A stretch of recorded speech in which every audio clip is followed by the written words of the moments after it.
নমস্কাৰ মই মজিদ বন্ধুসকল পলকতা চাওকাজি সন্ধিয়াৰ 7টা গুৰুত্বপূৰ্ণ খবৰ। প্ৰথমটো খবৰ, পুনৰ বৃদ্ধি পালে পেট্ৰল ডিজেলৰ মূল্য। দেশৰ সাধাৰণ জনতাৰ ওপৰত পুনৰ মাধমাৰ। নিৰ্বাচনৰ পিছত তৃতীয়বাৰলৈ বৃদ্ধি পালে পেট্ৰল ডিজেলৰ দাম।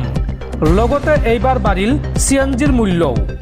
আৰু মাত্ৰ 10 দিনৰ ভিতৰতে প্ৰতি লিটাৰ পেট্ৰল ডিজেলত বৃদ্ধি পালে প্ৰায় 5 টকাকৈ। 10 দিনৰ ভিতৰত তৃতীয়বাৰলৈ বৃদ্ধি পালে পেট্ৰল ডিজেলৰ দাম। পেট্ৰল ডিজেলৰ লগতে বৃদ্ধি পালে চিএনজিৰ মূল্যও। প্ৰতি লিটাৰ পেট্ৰলত সপ্তাহী পইচাকৈ বৃদ্ধি পাইছে আজিৰ দিনটোত। লগতে 91 পইচাকৈ বৃদ্ধি পালে প্ৰতি লিটাৰ ডিজেলত। আৰু প্ৰতি কেজি চিএনজিত বাঢ়িল 1 টকাকৈ। আৰু এইদৰে মাত্ৰ 10 দিনৰ ভিতৰতে পেট্ৰল ডিজেলত বৃদ্ধি পালে প্ৰায় 5 টকাকৈ। পৰৱৰ্তী খবৰ, আৰক্ষীক কুৰবানী দিয়াৰ ভাবুকি দি গ্ৰেপ্তাৰ হ'ল প্ৰাক্তন বিধায়ক আলী আকবৰ মিয়া। ঈদৰ কুৰবানী আৰু মুখ্যমন্ত্ৰী হিমন্ত বিশ্ব শৰ্মাক লৈ বিতৰ্কিত মন্তব্য কৰিছিল পশ্চিম বিলাচীপাৰাৰ প্ৰাক্তন বিধায়ক আলী আকবৰ মিয়াই। আৰু বিতৰ্কিত মন্তব্য কৰি এতিয়া গ্ৰেপ্তাৰ হ'বলগীয়া হৈছে প্ৰাক্তন বিধায়ক আলী আকবৰ মিয়া। প্ৰাক্তন বিধায়ক আলী আকবৰ মিয়াক আটক আৰক্ষীৰ। ঈদৰ কুৰবানী আৰু মুখ্যমন্ত্ৰী হিমন্ত বিশ্ব শৰ্মাক লৈ কৰিছিল বিৰূপ মন্তব্য।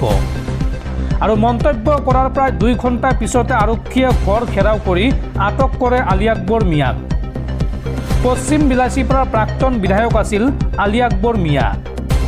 সামাজিক মাধ্যমত মুখ্যমন্ত্ৰীৰ বিৰুদ্ধে কৰিছিল বিতৰ্কিত মন্তব্য। লগতে অসম আৰক্ষীক লৈও কৰিছিল বিতৰ্কিত মন্তব্য। আলী আকবৰ মিয়াই কৈছিল যে ঈদৰ দিনা কুৰবানী দিয়াৰ সময়ত যদি কোনো আৰক্ষীয়ে বাধা দিবলৈ আহে তেন্তে সেই আৰক্ষী বিষয়াগৰাকীক বা আৰক্ষীগৰাকীক কুৰবানী দিয়া হ'ব। এই মন্তব্য কৰিছিল প্ৰাক্তন বিধায়কগৰাকীয়ে। আৰু তাৰ পিছতে মাত্ৰ 2 ঘণ্টাৰ পিছতে আৰক্ষীয়ে প্ৰাক্তন বিধায়ক আলী আকবৰ মিয়াৰ ঘৰ ঘেৰাও কৰি গ্ৰেপ্তাৰ কৰে প্ৰাক্তন বিধায়কগৰাকীক। পৰৱৰ্তী খবৰ, আৰ্থিক সংকটত অসম চৰকাৰ। অসম চৰকাৰে পুনৰ ল'ব 750 কোটি টকাৰ ঋণ। নতুনকৈ চৰকাৰ গঠনৰ এমাহ নহওঁতেই দ্বিতীয়বাৰলৈ ঋণ ল'ব অসম চৰকাৰে। আৰ্থিক সংকটে জুৰুলা কৰিছে অসমক। শপত গ্ৰহণৰ এমাহ নহওঁতেই দ্বিতীয়বাৰলৈ ঋণ ল'ব ৰাজ্যৰ নতুন চৰকাৰে। 26 মে'ত 750 কোটি টকাৰ ঋণ ল'বলৈ সাজু হৈছে ৰাজ্য চৰকাৰ। বছৰি 7.62% সুদত চৰকাৰে ল'ব এই ঋণ।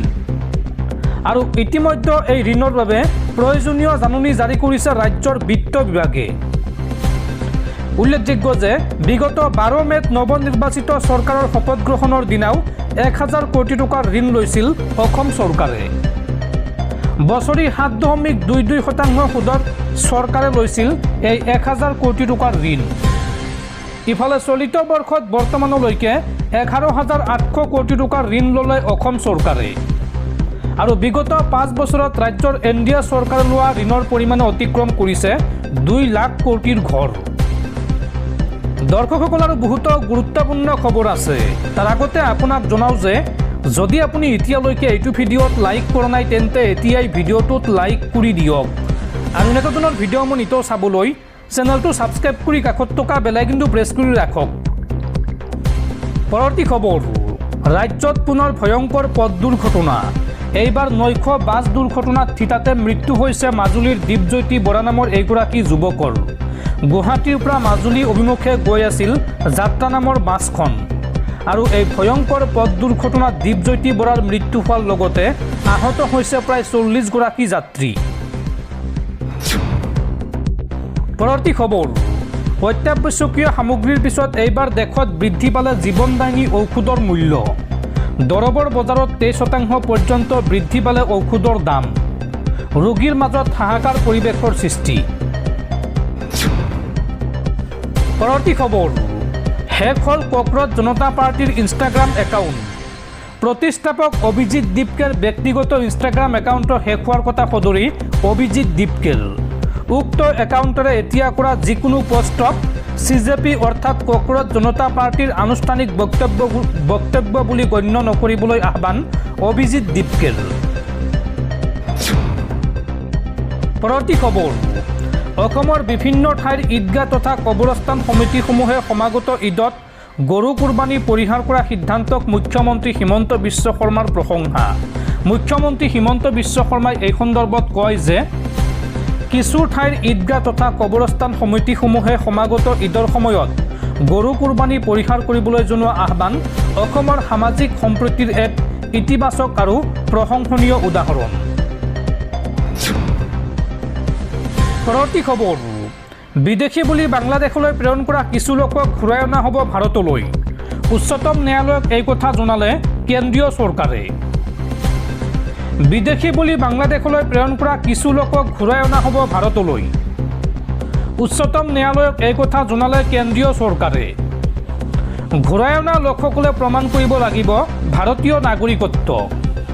নাগৰিকত্ব প্ৰমাণ কৰিবলৈ সুযোগ দিয়া হ'ব বাংলাদেশী বুলি প্ৰেৰণ কৰা লোকসকলক। এই সন্দৰ্ভত জুলাই মাহত অনুষ্ঠিত হ'ব পৰৱৰ্তী শুনানি। 2025 চনৰ 3 ডিচেম্বৰত সৰ্বোচ্চ ন্যায়ালয়ে 8 জনক বাংলাদেশৰ পৰা ঘূৰাই অনাৰ নিৰ্দেশ দিছিল। বাংলাদেশী বুলি বিতৰণ কৰা সোণালী খাতুন আৰু তেওঁৰ শিশুক লৈ অনা হৈছিল ভাৰতলৈ। সোণালী খাতুনক বাংলাদেশলৈ বিতৰণ কৰা ঘটনাক অবৈধ আখ্যা দিছিল দেশৰ সৰ্বোচ্চ ন্যায়ালয়ে। পৰৱৰ্তী খবৰ, ঘোষণা কৰা হ'ল ৰাজ্যসভা নিৰ্বাচনৰ দিন। অহা 18 জুনত দেশৰ 12খন ৰাজ্যত অনুষ্ঠিত হ'ব ৰাজ্যসভা নিৰ্বাচন। পৰৱৰ্তী খবৰ, কংগ্ৰেছে বিৰোধী দলপতি নিৰ্বাচিত কৰিব পৰা নাই, সেইটো বেয়া কথা হৈছে। কিন্তু তাতকৈ ডাঙৰ কথাটো হ'ল হিমন্ত বিশ্ব শৰ্মাই আজিলৈকে মন্ত্ৰীসভা গঠন কৰিব পৰা নাই। সংবাদমেল পাতি এইদৰে কংগ্ৰেছ আৰু বিজেপিক খুৰদাৰ সমালোচনা ৰাইজৰ দলৰ মুৰব্বী অখিল গগৈৰ। পৰৱৰ্তী খবৰ, আমেৰিকাৰ ৰাষ্ট্ৰপতি ডনাল্ড ট্ৰাম্পৰ কন্যা ইভাংকাক হত্যাৰ ভাবুকি। ইৰাণৰ ইছলামিক ৰেভলিউচনাৰী গাৰ্ডছ কৰ্পছৰ এজন প্ৰশিক্ষিত কামাণ্ডাৰৰ বিৰুদ্ধে উত্থাপন হৈছে এই ভয়ংকৰ অভিযোগ। আৰু অভিযুক্ত মহম্মদ বাকৰ ছাদ দাউদ আল ছাদিকক ইতিমধ্যে গ্ৰেপ্তাৰ কৰা হৈছে। আমেৰিকাৰ ৰাষ্ট্ৰপতি ডনাল্ড ট্ৰাম্পৰ কন্যা ইভাংকা ট্ৰাম্পক হত্যা কৰাৰ চেষ্টা কৰা হৈছে। ইৰাণৰ ইছলামিক ৰেভলিউচনাৰী গাৰ্ডছ কৰ্পছৰ এজন প্ৰশিক্ষিত কামাণ্ডাৰৰ বিৰুদ্ধে উত্থাপন হৈছে এই ভয়ংকৰ অভিযোগ।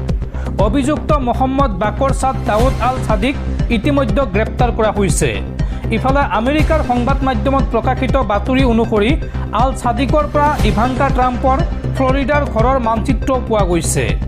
আমেৰিকাৰ ড্ৰোন আক্ৰমণত ইৰাণৰ সামৰিক অধিনায়ক কাছেম চলেইমানীক হত্যা কৰাৰ প্ৰতিশোধ লোৱাৰ বাবেই এই ষড়যন্ত্ৰ ৰচনা কৰা হৈছে বুলি অনুমান কৰা হৈছে। উল্লেখযোগ্য যে কাছেম চলেইমানীৰ মৃত্যুৰ পিছত আল ছাদিকে ট্ৰাম্পে আমাৰ ঘৰ জ্বলাই দিলে, গতিকে আমি ইভাংকাক হত্যা কৰিব লাগিব বুলি ৰাজহুৱাকৈ মন্তব্য কৰিছিল। আৰু এই সমগ্ৰ ঘটনাই দেশখনত এতিয়া ব্যাপক প্ৰতিক্ৰিয়াৰ সৃষ্টি কৰিছে। পৰৱৰ্তী খবৰ, ৰাজ্যৰ লাখ লাখ শিক্ষাৰ্থীলৈ জৰুৰী খবৰ। ঘূৰাই দিয়া হ'ব 2026 বৰ্ষৰ নিট UG পৰীক্ষাৰ মাচুল। আৰু ইতিমধ্যে পৰ্টেল মুকলি কৰিছে NTA-য়ে। পৰীক্ষাৰ্থীসকলে NEET.NTA.nic.in-ত পূৰাব পাৰিব বেংকৰ সবিশেষ তথ্য। 22 মেৰ পৰা 27 মেলৈকে উপলব্ধ থাকিব বেংকৰ সবিশেষ তথ্য পূৰণৰ সুবিধা। পৰৱৰ্তী খবৰ, আমেৰিকাৰ চোৰাংচোৱা বিভাগৰ সঞ্চালক তুলসী গাবাৰ্ডৰ পদত্যাগ।